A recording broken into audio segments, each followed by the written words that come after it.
It was a humid June evening in 1980 when the parish of St. Matthew's Church, nestled in the quiet hills of rural Pennsylvania, gathered for what should have been an ordinary Sunday Mass. The service was led by Father Keller, a beloved priest who had served the community for over 20 years. That night, the 11 young altar boys, ranging from ages 9 to 14, assisted him during the Mass. Witnesses later recalled how the boys laughed together as they lit candles, carried hymn books, and rang the bells at the altar. Nothing seemed unusual, at least not then. After the Mass concluded, parents waited outside the church to collect their children. Some of the altar boys waved goodbye to their families, assuring them they would be home shortly after helping Father Keller close the chapel for the night. It was the last time their parents ever saw them alive. Hours passed. Midnight came and went. By morning, panic began to spread.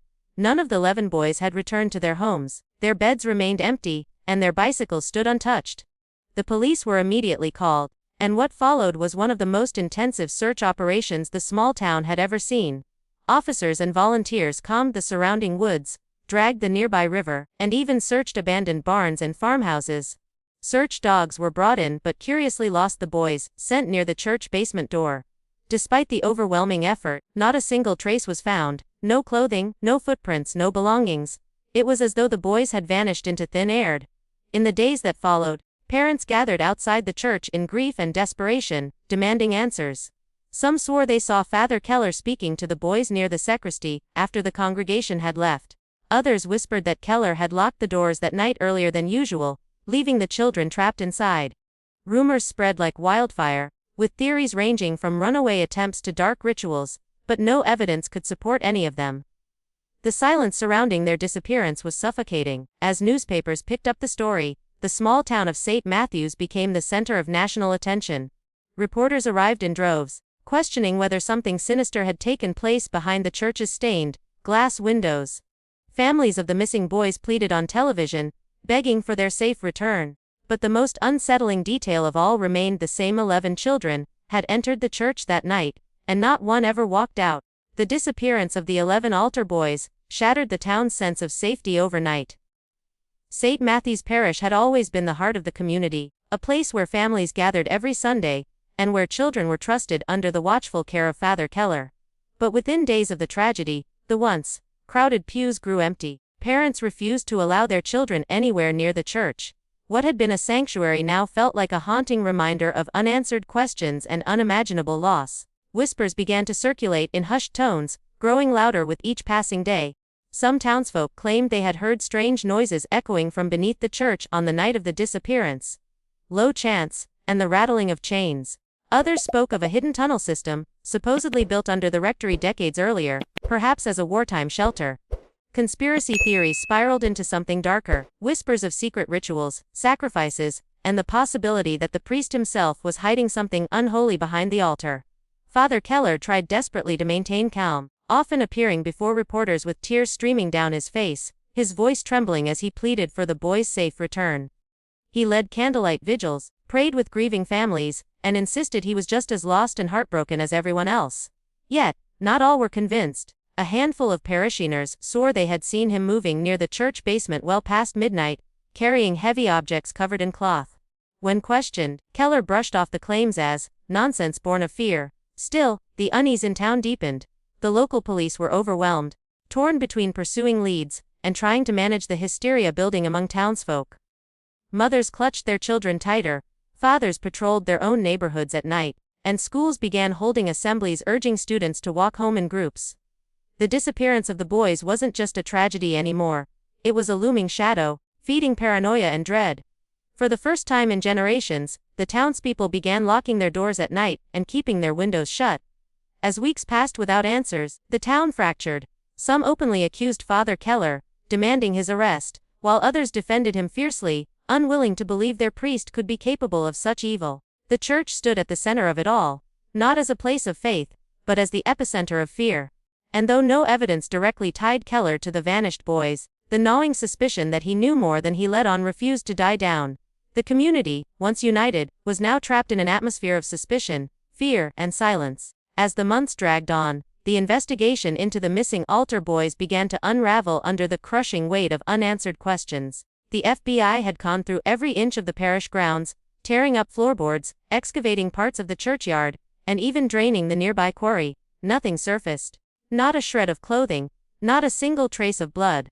The longer the case lingered without leads, the more it began to feel like the boys had been erased from existence. What had started as a national story slowly began to fade into a frustrating silence.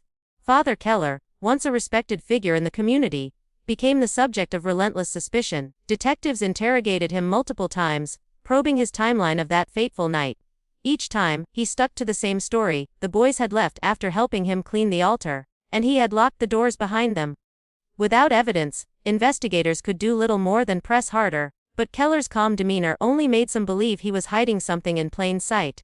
Frustratingly, every search warrant, every interview, every new tip led to dead ends. By late 1981, the FBI quietly shifted resources away from the case. Publicly, they insisted it remained open, but inside the department, many believed it was unsolvable. The parents of the missing boys were devastated by this retreat, forming their own search groups, and clinging desperately to the fading hope that their children might still be alive. Flyers remained taped to gas station windows and pinned to telephone poles, their edges curling and fading under the sun, serving as painful reminders of how quickly the town's tragedy had slipped from the nation's memory. Then came the shocking twist. Within just a year of the boys' disappearance, Father Keller was reassigned. The diocese, citing the stress of the incident, quietly transferred him to a parish several towns away. The move was met with outrage by families, who saw it as an attempt to protect Keller rather than investigate him further. Rumors swirled that powerful figures within the church were pulling strings to shield their priest from scrutiny. But just as suspicions reached a boiling point, events took an even stranger turn. In the spring of 1982, less than 2 years after the disappearances, Father Keller collapsed during Mass and died, suddenly, of what was reported to be a massive heart attack. His funeral was conducted with full honors, the coffin sealed and buried deep in the parish cemetery. To many it felt like the closing of a chapter, unanswered, unresolved, and unfinished. But to others, it was proof that the truth had been buried with him. And in the silence that followed, the case slipped further into darkness, reduced to a chilling cold file gathering dust in FBI archives. For more than 2 decades, the case of the 11 missing altar boys sat in silence, gathering dust in old FBI archives. The town had tried to move on, though the families of the lost never truly did. Their photographs remained framed on mantels, their rooms left untouched, frozen in time as though the boys might walk back through the door any day. Then, in 2006, a chance encounter with a dying man reignited the nightmare. His words would pull the past back into the light, and force the FBI to confront what many had tried to bury. The man was Thomas Barlow, a former gravedigger who had worked at St. Matthew's Cemetery in the early 1980s. On his deathbed, ravaged by illness and racked with guilt, he summoned a local priest and confessed a disturbing secret.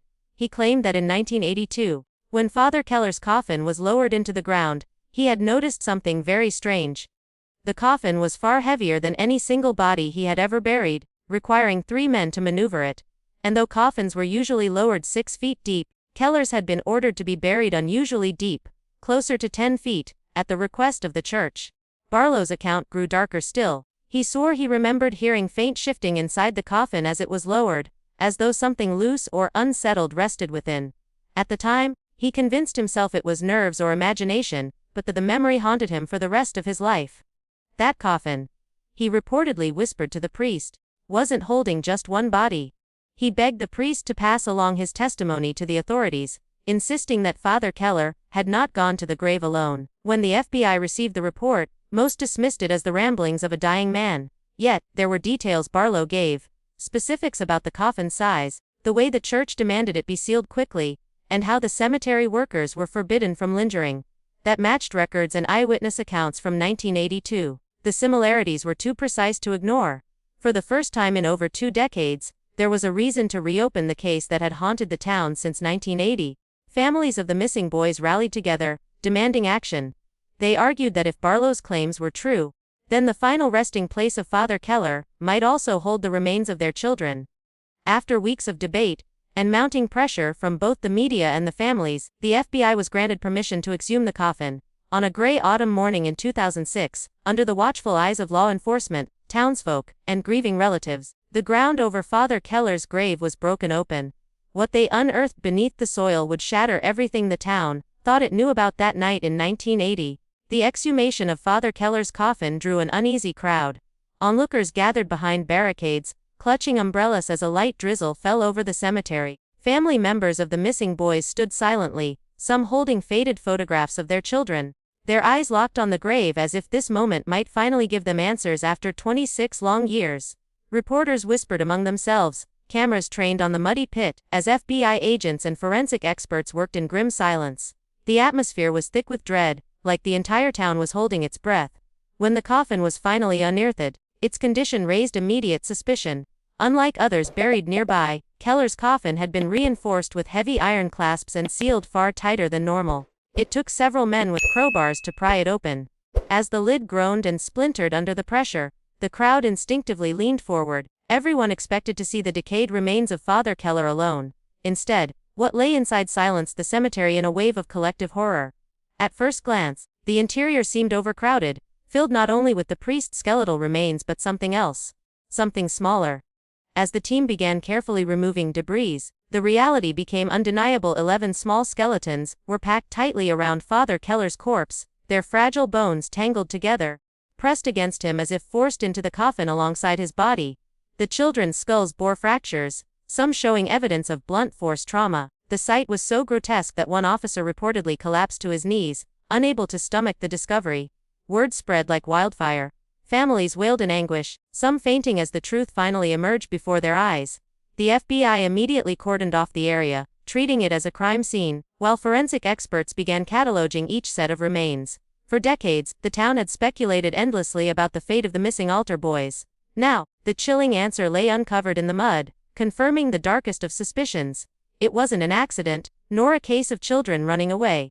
They had been murdered, and buried in secret with the man who had once stood at the pulpit as their spiritual guide. But the discovery also raised more questions than it answered. Why were the boys entombed with Keller? Why had the church insisted on burying him so deeply, sealing his coffin tighter than any other? And most unsettling of all, what had really happened inside the walls of St. Matthew's Church on that terrible night in 1980? The answers, investigators would soon learn, pointed to a ritual so twisted it defied belief.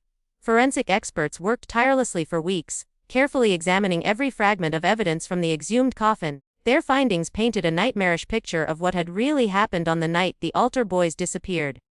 The skeletons showed clear signs of violence: fractured skulls, broken ribs, and markings that suggested restraints.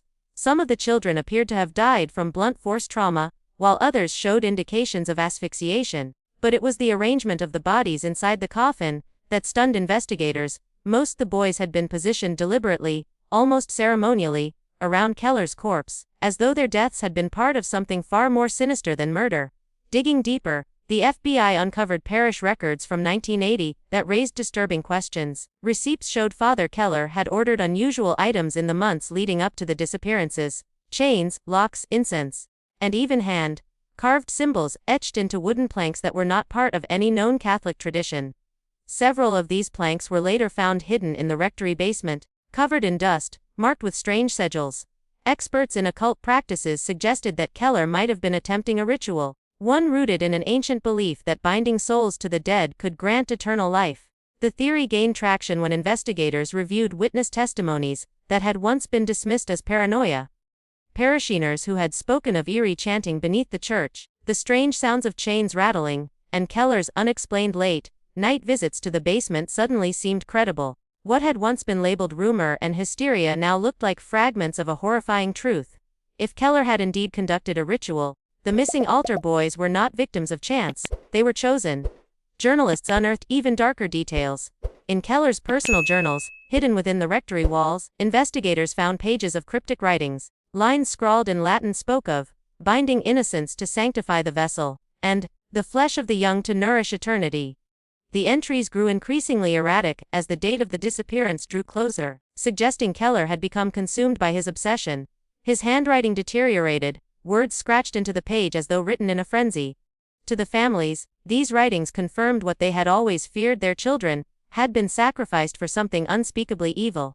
The public reaction was explosive. News outlets broadcast the revelations worldwide, branding Keller as a monster cloaked in holy robes. But amidst the outrage, a deeper question gnawed at the FBI: had Keller acted alone? Certain details of the burial and the sealing of the coffin suggested more than one pair of hands was involved. The ritualistic precision, the effort to silence the community, and the church's swift transfer of Keller, all hinted at a darker conspiracy. And though the priest's body lay in the ground, investigators began to suspect the real truth extended far beyond his grave. The exhumation's revelations rippled far beyond the quiet town of St. Matthews. Families of the missing altar boys were torn between heartbreak and fury. For decades they had prayed for answers, only to learn their children had been buried in secret with the very man they once trusted. Candlelight vigils turned into protests, as grieving parents demanded accountability not just from law enforcement, but from the church that had sheltered Keller. For many, closure was impossible. Knowing the truth did not bring peace, it only deepened the horror of what had been stolen from them. The Vatican released a carefully worded statement, offering condolences but denying any knowledge of Keller's actions. Yet few were convinced. Parishioners recalled how swiftly Keller had been transferred after the boys vanished, how his funeral had been handled with unusual secrecy, and how church officials had discouraged questions at the time. To many, it seemed less like ignorance and more like complicity. The idea that the church might have known, or worse, helped conceal the crime, only fueled anger and suspicion. Meanwhile, FBI investigators continued to dig into Keller's background, hoping to piece together his motives and possible accomplices. What they uncovered only deepened the unease.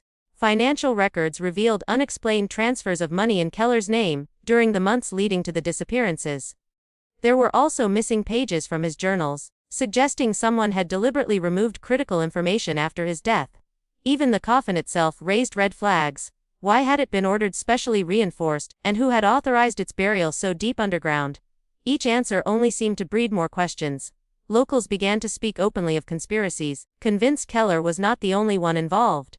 Some pointed to strange faces spotted near the church in the days before the disappearances, strangers who were never identified. Others claimed Keller had attended secret meetings with visiting clergy, long after parishioners had gone home. Whether these stories were born of paranoia or truth was impossible to know, but the chilling possibility lingered. Perhaps Keller had been part of something larger, and perhaps others had helped him carry out his grisly ritual. For the town of St. Matthews, life would never return to normal. The church doors remained closed, the stained glass windows covered in dust, and the once bustling parish now stood abandoned like a mausoleum. Tourists came in small numbers, whispering about the coffin of bones, while locals avoided the cemetery altogether, too haunted by the truth unearthed there. And though Father Keller's name was forever condemned, the silence of those who might have known more ensured one thing: the full story of what happened on that night in 1980 was still buried, deeper than any coffin.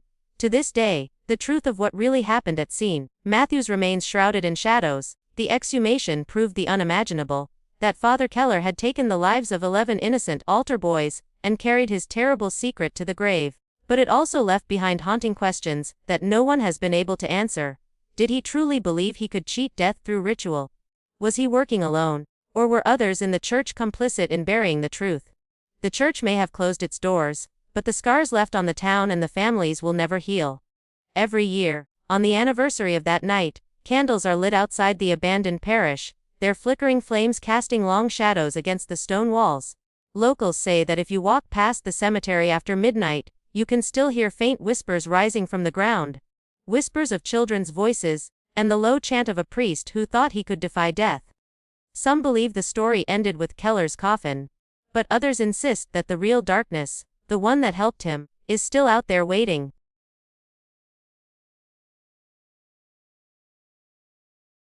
If you liked this video, don't forget to hit that like button, share it with your friends, and drop your thoughts in the comments below. Most importantly, subscribe and hit the bell icon so the next secret finds you first.